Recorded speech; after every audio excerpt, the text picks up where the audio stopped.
What's good, YouTube? It's your boy, Blue Blood Sports TV, and I'm back at y'all with another one.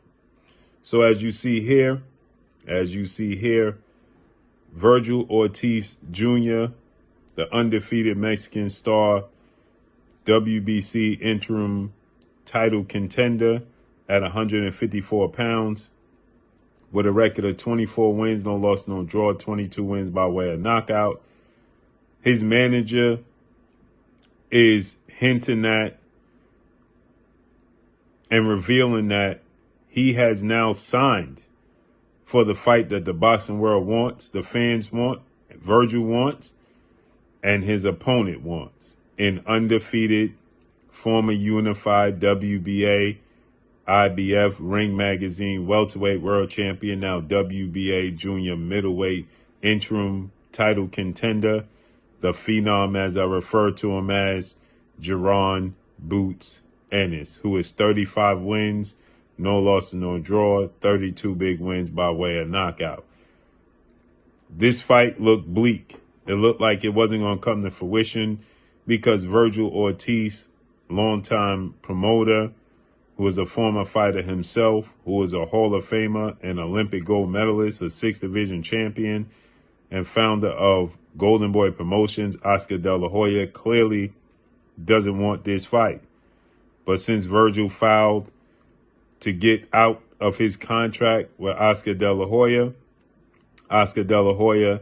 only having 40 fighters under his stable, Vergil being the biggest name under his stable, he can't lose Vergil. He got desperate, and he stated that he'll do whatever Vergil wants, if that's what Vergil wants.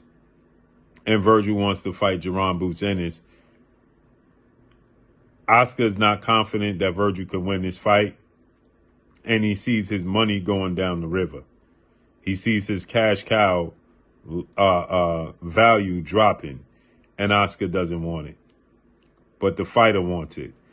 And sometimes you got to take it to the old school, where even if you take a loss, it's okay, right? This is the beginning of a new old era. When I mean new old, it's new for today's time, but it's old for the past. Fighters took losses. Marvin Hagler had multiple losses before he became Marvin Hagler that you know today.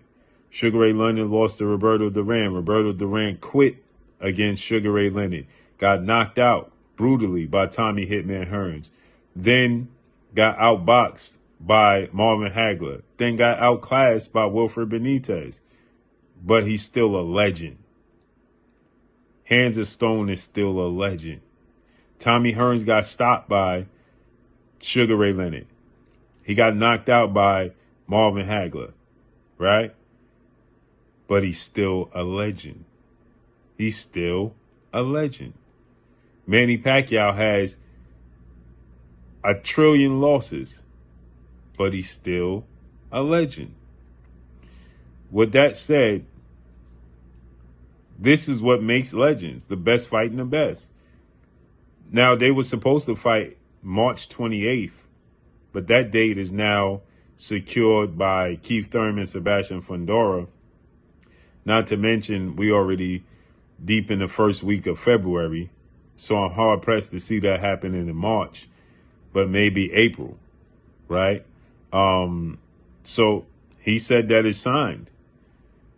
He's indicating that it's signed and revealing that it's done.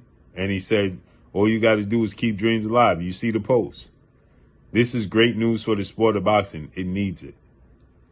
It needs it. We had a great weekend with Shakur and Tio and the other fights that took place, Keyshawn and Jermaine Ortiz and Big Baby Miller and, Shushu Bruce Carrington getting a brutal knockout for his first world title opportunity.